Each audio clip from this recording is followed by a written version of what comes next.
On the screen, on your left, is a fourth-year undergraduate student. On your right is a student who will be coming here for the first time in the fall. If you ask me who are the builders of the future, I would say they are, along with every other student that I cross in the halls every day, the ones in our classrooms and our labs, the ones in our partnerships with community. They're the ones that over time, and not a lot of time, will be tackling the big issues, the environment, the economy, health, energy, pushing forward design and technology. Now let me ask you this. If you had to list necessary qualities to be a builder of the future, what would they be? What would you include in that list? Resilience. Resilience. What else? Bravery. Bravery. Patience. Patience. Youth. Ruthlessness. Ruthlessness. Yes. The ability to listen. The ability to listen. Yes. Determination. How about creativity? How about risk taker? How about fearless? Do we teach any of those things? Or do they just happen? Our classrooms and our labs are key training grounds for these students, and I believe students expect their university experience to be transformational, that they will come here and learn to grow and become something bigger, an entrepreneur or a researcher or a member of an innovative company. These two students happen to be my daughters. The girl on the left is in fourth-year chemistry, well on her way to making big things happen. The girl on the right is in grade 12. Now, although she has excelled academically, she has never liked school, and she has never wanted to go to university. Until about 8 months ago, when she came across a program that piqued her curiosity, grabbed her attention, and she changed her mind. So last weekend I was cleaning up at home, and I noticed two things that she had drawn into her notebook. True story. This is the first one. Education is the kindling of the flame, not the filling of a vessel. So think about what that means to you. To me, it means that teaching is much more than transferring information, and that for a student, it needs to be more than that. I can provide my students with endless sources of information. We have gotten exponentially better at generating, gathering, and sharing information, but not at dealing with them in terms of processing limitations, especially at the individual level. Delivering information is easy. Kindling flames is a challenge. So how do we meet that challenge? Well, we can leverage the power of two things: curiosity and creativity. Curiosity is what drives you to explore, to find things that grab your attention. Along the way, you learn how to develop skills, how to use tools, gather information. Creativity is how you put all that together in new and interesting ways, like that.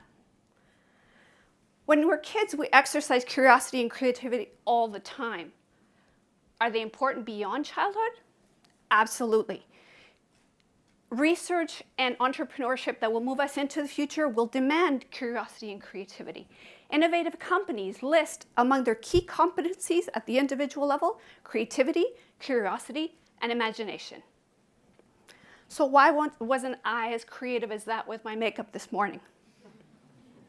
Because over time, we become trained to recognize and repeat familiar patterns, to follow rules and guidelines and norms, to produce what's expected, and to avoid risk. It would have been risky for me to show up like that today. Probably would have been a lot of fun, but risky. Ultimately, we need curiosity and creativity to be part of the learning experience in order for us to move forward effectively. So how do we do that? Well, first of all, we actually have to value them as real, tools for learning beyond childhood. We have to embed them into what we do and how we do it, not just as educators, but as students as well. Information management specialists say we live in an attention economy, that an ever-growing number of channels of information are competing for one thing: your attention.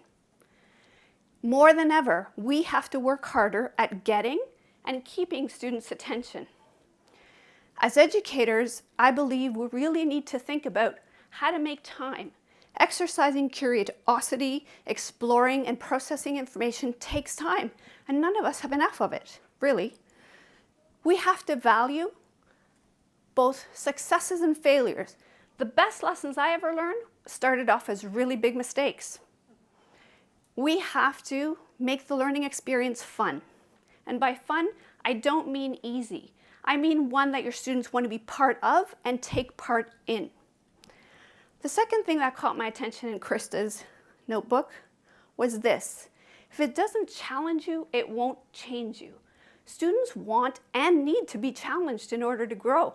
Challenge is not about workload. It's about complexity of the task and doability for the challengee. Challenges are hard. They can be scary. They push your boundaries, but facing them and overcoming them builds confidence, and builders of the future will need confidence. So, how does this translate to the teaching environment, classroom?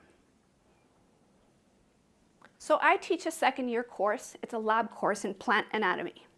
Not a lot of students are interested in plants. We use corn and soybean as the models because they're really good models. We've used them for years. We study the plants in terms of how they're put together at the cellular level, top to bottom. But there are a few problems. Students really didn't connect with these two plants. They really didn't feel them in here. They found that studying these plants for 10 weeks, top to bottom, got kind of boring. Same plants. And the other thing was that the labs were very task-oriented. They were all about getting in there, getting things done, and producing results. The labs were pretty quiet. They were not a lot of fun to teach, and probably not a lot of fun to be a student in there. So we decided to make some changes.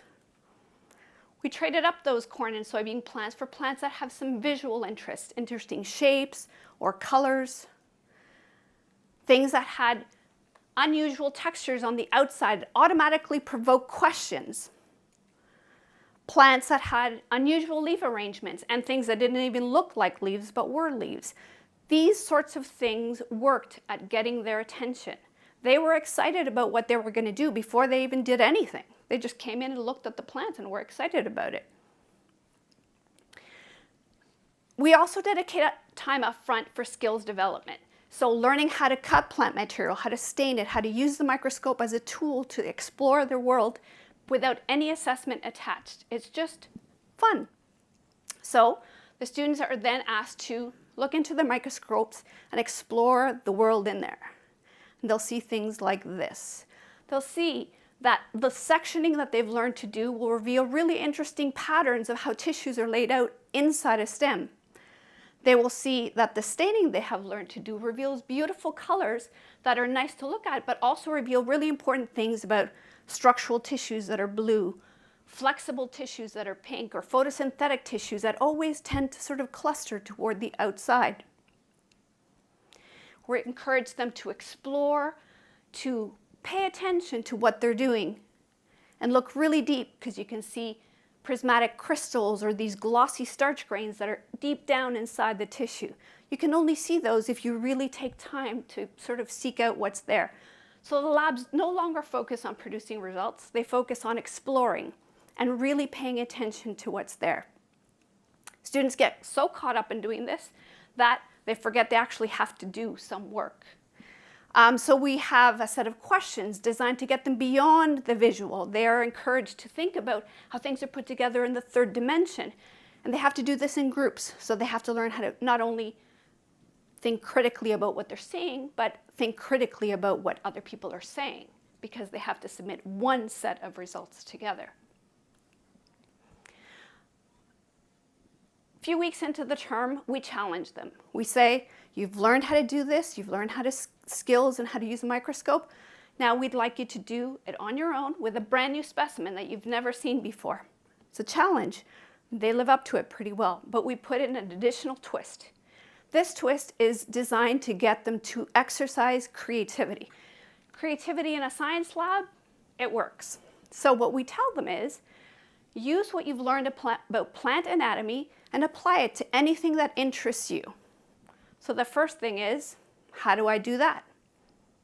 Any way you want. What do you want me to write about? Whatever interests you. Some students really rise to the challenge. They do a great job. The next image will show you the first of one of the 3 examples I want to show you.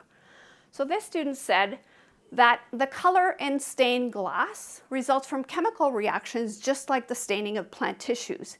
Stained glass design requires the perfect fit of pieces in order for that piece to be functional, just like cellular organization requires a perfect fit in order to form tissues that are functional at the plant level. The second one is from a student who is an avid climber. Climbing is determined by the layout and types of rock formation on the wall face. The hardest climbs are the ones that require locating and holding very small rock structures called grips. Paying attention in the microscope allowed him to better identify the location of those grips and improved his climb. This last image illustrates a submission from a student who said, we should translate the elastic and structural properties of different cell types in plants and how they're arranged in stems to better integrate flexible and structural tissues and the design of prosthetics. So these are really great ideas. These are second-year students. They're really good ideas that fit into a real-life context. There are 28,324 students on this campus. Movement into the future, successful movement into the future, won't be about what they know. It will be about what they dare to do with what they know.